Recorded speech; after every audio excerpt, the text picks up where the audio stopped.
everybody, it's CrashtestGames, and I'm back with another pub stomp for you. Today, it's my friend cBollingeR, putting up some absolutely gaudy numbers against, well, let's face it, a team that's 4 out of 5 split screeners and not all that good. And again, we're looking at demolition, because demolition is the best game mode for pub stomps and just big kill totals. I really want to thank cBollingeR for letting me do this commentary on this game. It's the sort of game that I wish I would ever have, and I probably never will. He ends up, I decided I'm just going to give the spoilers away, he ends up going 123-4 in this game. And see how he's running Hacker right now? That Claymore was visible through the walls?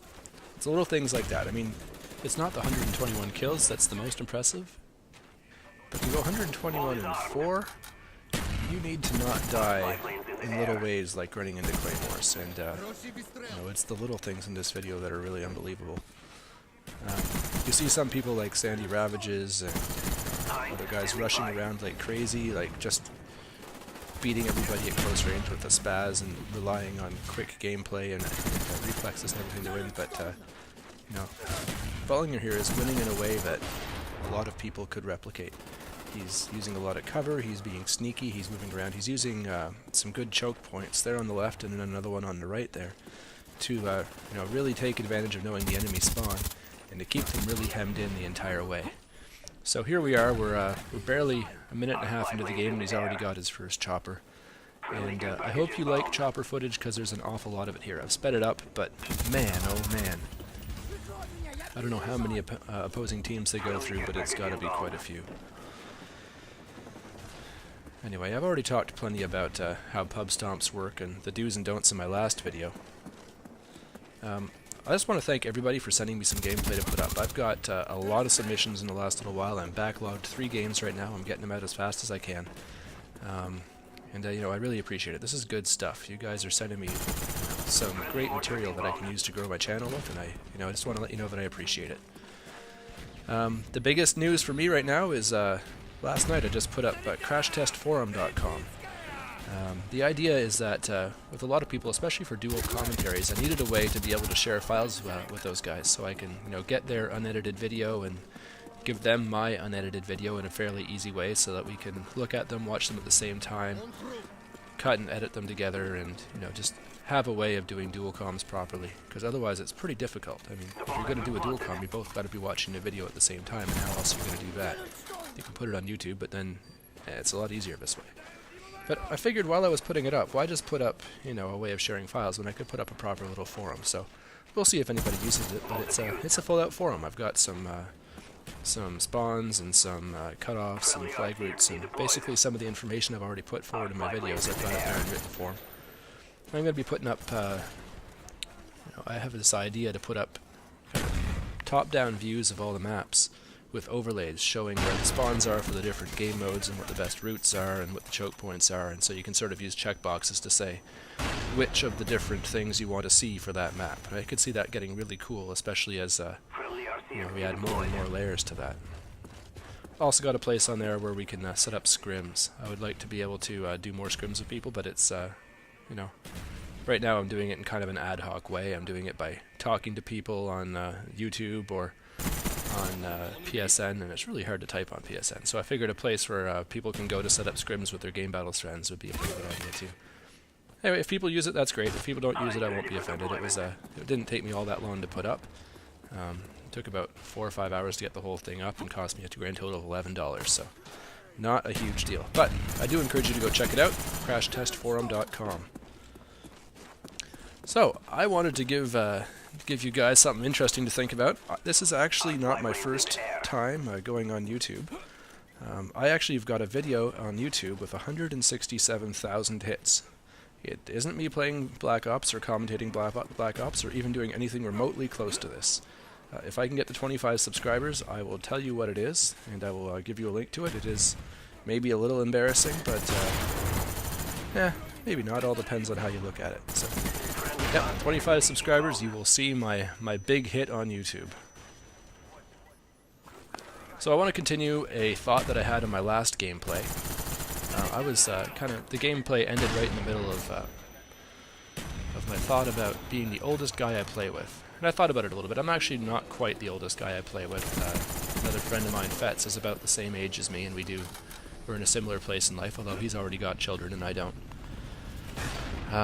But I wanted to talk about what it's like being away from video gaming for 10 years and then coming back into it and seeing all the latest stuff. I was saying last time that when I came back into it after having played a lot of first-person shooters as a kid, I was brutal. I was going 0-24. I was, you know, I wasn't comfortable with dual analogs. I was always using mouse and keyboard before, which, by the way, is a much better way of aiming. It's just that it's so much of a better way of aiming that it almost takes the challenge out of it. And before I used to think to myself, you know, mouse and keyboard, you know, it's a better way of controlling the game. The controller itself shouldn't be what makes the game hard. It should be the game that's hard in its own right. And that's sort of true. But when it just point and click kills, I mean, of course it's easy to do. Everyone practices point and click, especially if you're doing a day job. Point and click is what you do all day long. Of course you're good at it. So, you know, using these analog sticks, it's much harder, and it gave me a lot of trouble. I don't know, it was probably 2 months before I ever pulled a 1 KD on that game, on Modern Warfare 2. I managed to pull myself out of it. By the time Black Ops came out, I was up to around a 1.1 or 1.2 KD, something like that. Not amazing, not even really all that good, but considering that I started off with a 0.2 KD, I'm pretty proud of that accomplishment. Other things I noticed having been away and kind of skipped 5 generations of Call of Duty and everything else that happened between the year 2001 and 2010.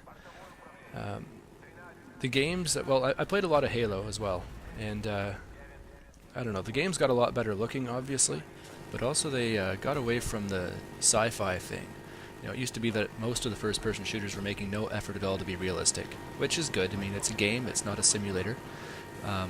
But, you know, you look at the Halos and you look at the, you know, even the Wolfensteins, which was supposed to be sort of real people with real guns, but I was worried, actually, that it was going to be trying to turn warfare into a simulator, trying to make it too realistic. And I was pleasantly surprised when I came into this. It's more on game balance. There are not a lot of types of games that work as simulators. Driving games, flying games, air traffic controller games. I played, I think it was called Track-On 2 when I was a kid. I loved that game too. It sounds stupid, but it can actually be a lot of fun to be an air traffic controller. In a game, anyway. But for a first-person shooter, realism is not what you're looking for. I mean, I don't play a lot of hardcore in this game. I've played a few games of it, but even then you're a long way from realism. I mean, the whole concept of kill streaks, the whole concept of perks, you know, that you can be absolutely silent when you run around or be invisible to UAVs and all kinds of other stuff. I mean, it's obviously not anywhere close, but it does make the game more fun, and for that I appreciate it. The various guns that they've got in here, they've moved away, you know, they've adjusted the clip sizes, they've adjusted the damage, the recoil, everything about it. I mean, people will say that a certain gun is overpowered, and then, you know, Treyarch or whoever will go and they'll change the way the gun operates, not to make it closer to the way it actually is, but in order to make it more comparable to the other gun choices you have out there, and to, you know, to make the game more interesting and more fun for more people. Friendly care package inbound. Friendly RCXD deployed. Man, this is a long video. Look at all these choppers. Which chopper are we on here? I think this might be chopper 4, chopper 5. A lot of choppers. Sped them all up because, I mean, this video is already 20 minutes long. Even when I sped it up, that one wasn't very good. But serves them right for calling in like a dozen choppers. A lot of attack dogs now and then. That'll, you know, someone else can have a chopper up. Oh, friendly Cobra. Someone finally gets to call in their chopper blocker. At least they waited.